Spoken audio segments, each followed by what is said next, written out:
எது அவளோட பலவீனம்னு சொன்னாங்களோ அதையே அவ தன்னோட பலமா மாத்தினா. அவ வாழ்க்கையில அதிசயம் எதுவும் தானா நடக்கல, அவ நடத்தி காட்டினா.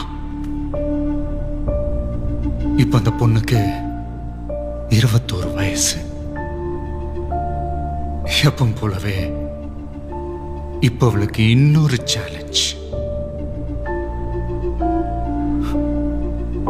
யாருன்னு தெரியுதாமா? அனிதா, இப்ப நீ வெளியே வந்தா நீ தனி ஆள் கிடையாது, நீ ஒரு அடையாளம்.